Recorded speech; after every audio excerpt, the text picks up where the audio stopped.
Okay, this car is back a year later, and you can see the damage in here. I'm just doing a recovery. This was repaired a year ago, and how do I know that? Well, there's my sticker, the 6 month, 9th day of 22, and there I am, Lec Air. But even though I know I did the recharge on this vehicle, I still checked with the identifier if it's pure refrigerant, because I don't know if somebody else touched the system.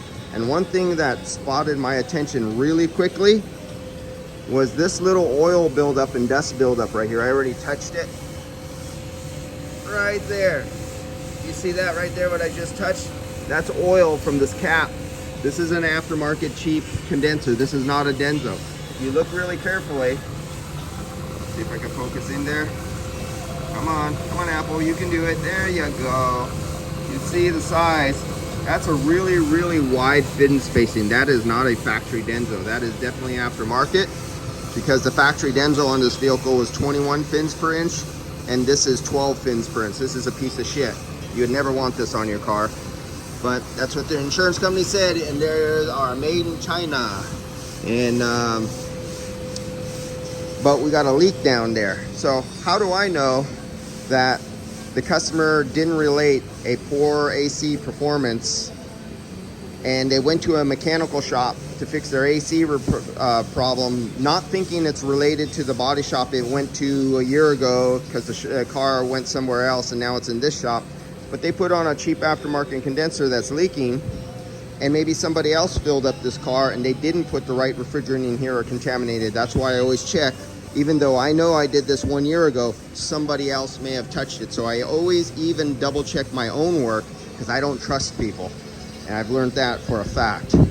Now, so this is what happens when you have an aftermarket condenser a lot of times. You have leaks like that, so the customer can run down the refrigerant system because of an aftermarket condenser, and then there's no subcooling, there's no cooling coming back to the compressor, the oil stops coming back to the compressor, and later on, they can burn up the compressor because of a cheap aftermarket condenser. And even as that looks bad, see right there, there's no leak. It's still holding pressure. And so I'm recovering it right now.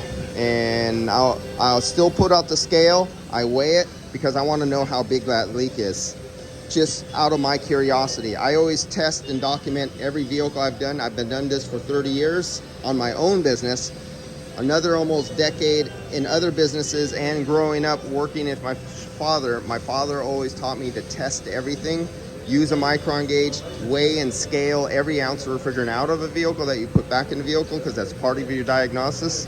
And if you don't skip that on any vehicle, you will always diagnose correctly, and you will have less or no comebacks. And that's the whole idea, is not make no mistakes. It's those guys who test nothing and want to skip and guess and shotgun it are the ones who make mistakes and scream that they have to rip off customers by selling stuff that's not needed, or they don't sell stuff that's not needed, trying to lowball the guy down the street so they get the job, and they cause problems and always have comebacks. There's no excuse for comebacks. Don't make an excuse for having excuses for comebacks. See you guys later.